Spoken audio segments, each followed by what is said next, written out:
Thank you very much. I'll start by saying I just spoke with Boris Johnson.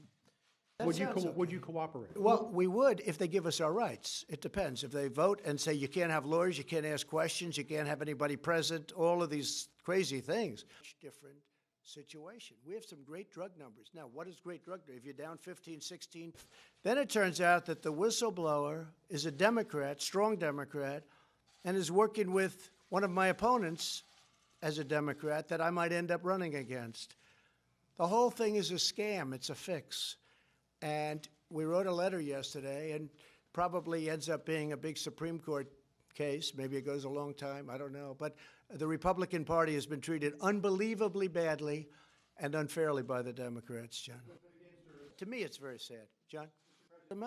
He took my really, believe it or not, congenial and gentle words, and he made me sound like a tyrant. It's a terrible thing. He defrauded the American public. I mean, honestly, I don't know what can happen, but there are those that say he should be prosecuted for what he did. He should certainly be impeached, but he should be prosecuted for what he did.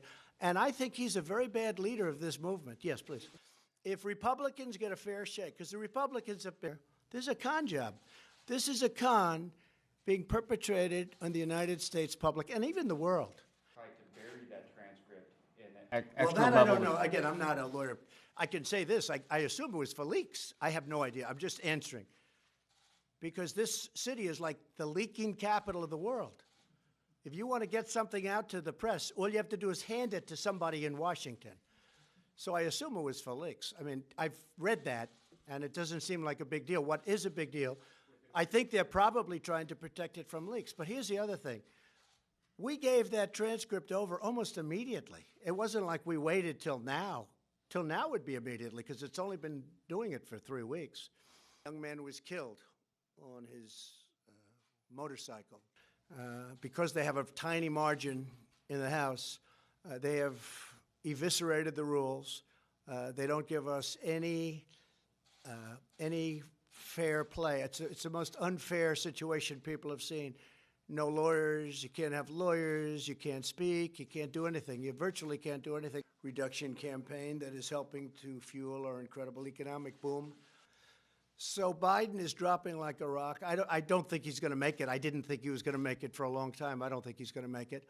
And I guess this is one way he can do it. You know, he didn't say that until right now, and he sees what's happening to him. I guess he's no longer the front runner. But look, I feel badly for him because I know he's going through a lot. He's been hit, and he's been caught red-handed. I mean, here's a man who is on tape saying exactly what he's going to do in terms of corruption, and he gets away with it. If that ever happened to a Republican, they'd be getting the electric chair right now. They'd be right now being walked into the electric chair. It's a whole different standard. But I actually think the way you calculate it, because you can look at it many ways.